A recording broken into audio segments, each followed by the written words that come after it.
If you've ever been lubricating your bed of your treadmill, you've probably used something like this, which I think is almost always 100% silicone.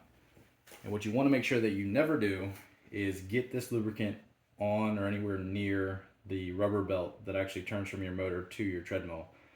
The reason being is that stuff is extremely slippery, and if you get it on here, any sort of resistance on the belt itself, aka you running or walking on it, will make this just spin and not actually turn. It will just slip.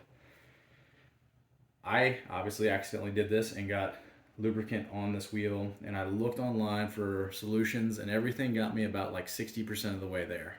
And so I'm going to walk you through the solution that I found that's worked for me for multiple months, and then you usually have to do a maintenance after say 5 or 6 months to get it tuned back up to where it doesn't skip at all.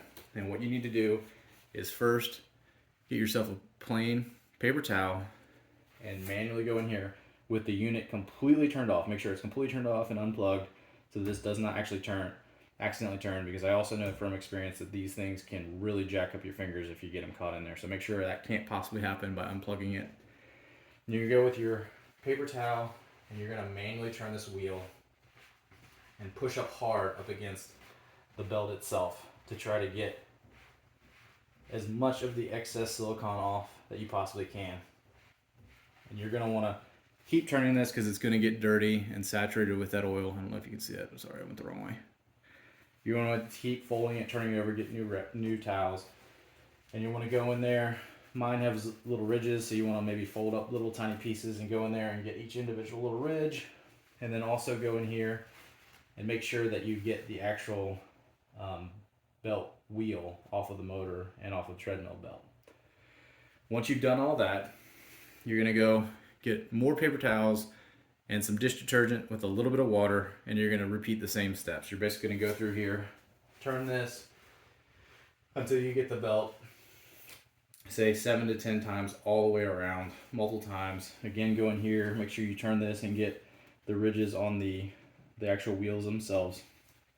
And then let that completely dry, and maybe even go back through with a dry paper towel. Make sure that you don't have any of that dish detergent on there then.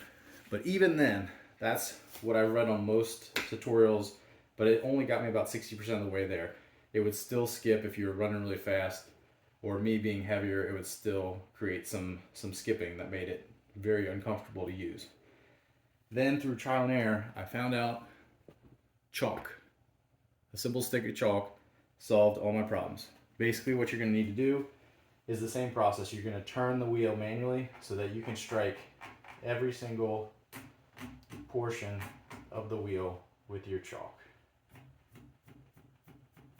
And go in there, keep turning, and keep striking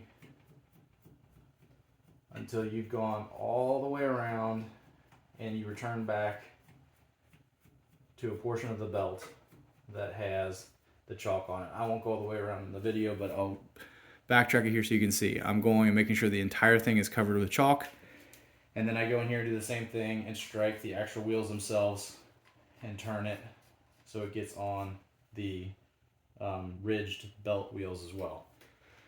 Once you do that, I found I got absolutely no skipping, and that will last for about 5 to 6 months with absolutely no skipping. Then after that time, you'll notice very slowly it will creep in where it will skip every once in a while, just out of the blue. And then you know you need to go back. It will continue to get worse. You need to go back through and do the same step with the chalk, and you're back in business for another, 6 months or so. But that is the only way I found to do this, because this silicone is extremely, extremely slippery, extremely difficult to get off, and the only chemicals I've seen that can actually get rid of this would probably destroy everything in here too. So chalk is the simplest solution I found, and it's worked for us, and it maintains itself for a significant amount of time, and then you simply just have to go back through and do it again. So thanks a lot for watching. I hope this helps.